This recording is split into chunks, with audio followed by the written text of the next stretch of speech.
महाराष्ट्र की सभी असेंबली सीटों पर वोटिंग शुरू हो गई है। 288 सीटों पर वोट डाले जा रहे हैं। कई दिग्गजों की साख आज लगी है दांव पर। अहम मुकाबला है महायुति और एमवीए के बीच में महाराष्ट्र में, और सभी पोलिंग बूथों पर सिक्योरिटी के कड़े इंतजाम किए गए हैं। सलाम टीवी पर सबसे बड़ी कवरेज आज दिन भर आपको दिखाएंगे कि क्या कुछ चल रहा है मतदान केंद्रों पर, पोलिंग बूथ्स पर क्या कुछ हो रहा है। सिक्योरिटी के अहम बंदोबस्त किए गए हैं। चप्पे चप्पे पर जवानों की तैनाती यहाँ पर की गई है ताकि किसी तरह की कोई दिक्कत, कोई परेशानी वोटिंग के दौरान पेश न आए। तो सुबह 7 बजे से ही वोटिंग का अमल शुरू हो चुका है। भारी तादाद में लोग पहुंच रहे हैं अपने मत का इस्तेमाल करने के लिए। तो 288 सीटों पर वोटिंग शुरू हो चुकी है। महाराष्ट्र में बहुत अहम माना जा रहा है आज के दिन, और महाराष्ट्र की आवाम आखिर किन मुद्दों को लेकर इस बार अपना वोट कास्ट करती है, ये अहम होगा, क्योंकि तशहीर के दौरान तमाम सियासी दल पहुंचे थे लोगों के बीच में और उन्होंने कई मुद्दे उठाए। लोगों के बीच पहुंचकर खुद को बेहतर साबित करने की पूरी कोशिश की है। ये तस्वीरें भी आप देख सकते हैं किस तरह से पोलिंग बूथ पर लोग पहुंच रहे हैं अपने मत का इस्तेमाल करने के लिए, अपना वोट डालने के लिए। तो महाराष्ट्र की सभी असेंबली सीटों पर आज वोट डाले जा रहे हैं और तमाम पोलिंग बूथ्स पर जो दिग्गज है वो भी पहुंच रहे हैं अपने मत का इस्तेमाल करने के लिए। मोहन भागवत को आप देख सकते हैं, आरएसएस चीफ मोहन भागवत पहुंचे हैं यहां अपना वोट कास्ट करने के लिए।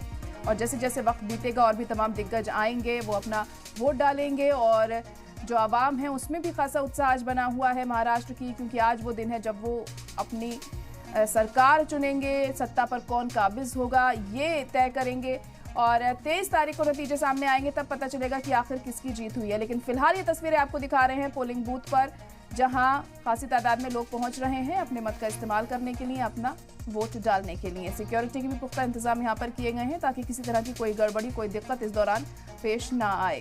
तो 288 सीटों पर महाराष्ट्र में वोटिंग का अमल जारी है। सुबह 7 बजे से ही वोटिंग शुरू हो चुकी है। अभी सुबह सुबह का वक्त है और अभी से ही लोग पहुंचना यहाँ पर शुरू हो चुके हैं, और जैसे जैसे वक्त बीतेगा और भी इनकी तादाद बढ़ेगी। देख सकते हैं आप मोहन भागवत यहाँ पर स्याही लगी उंगली दिखाते हुए नजर आ रहे हैं, और सुबह सुबह ही पहुंचे वो पोलिंग बूथ पर अपना वोट कास्ट करने के लिए। तो आरएसएस चीफ मोहन भागवत ने अपना वोट डाल दिया है, और जो दूसरे तमाम दिग्गज हैं वो भी वक्त के साथ साथ पहुंचेंगे पोलिंग बूथ पर और अपना वोट कास्ट करेंगे। तो बहुत अहम दिन आज महाराष्ट्र की आवाम के लिए, और हम भी आपसे अपील करते हैं कि अगर आपके इलाके में भी चुनाव हो रहा है तो आप ज़रूर अपना वोट दें। अगर आप महाराष्ट्र में हैं तो आपका एक वोट बहुत मायने रखता है और बहुत अहम होता है, बहुत कुछ बदल सकता है एक वोट से। तो सिक्योरिटी के भी अहम बंदोबस्त किए गए हैं। ना सिर्फ सिक्योरिटी बल्कि अब जो आवाम है, जो वोटर्स होंगे, उनकी सहूलियात के भी खास इंतजाम किए गए हैं पोलिंग बूथ्स पर। कई दिग्गजों की साख आज दांव पर लगी हुई है। महाराष्ट्र के इलेक्शन को लेकर हमने देखा तमाम तरह की सियासत भी पिछले दिनों देखने को मिली। तशहीर के दौरान जब जो आला नेता थे वो लोगों के बीच पहुंचे, तमाम मुद्दे उठाए गए और लोगों से तमाम तरह के दावे और वादे किए गए हैं कि अगर उनकी सरकार आती है तो क्या कुछ बदलाव देखने को मिलेगा। लेकिन अब आवाम ने किस पर भरोसा जताया है ये 23 तारीख को तय होगा।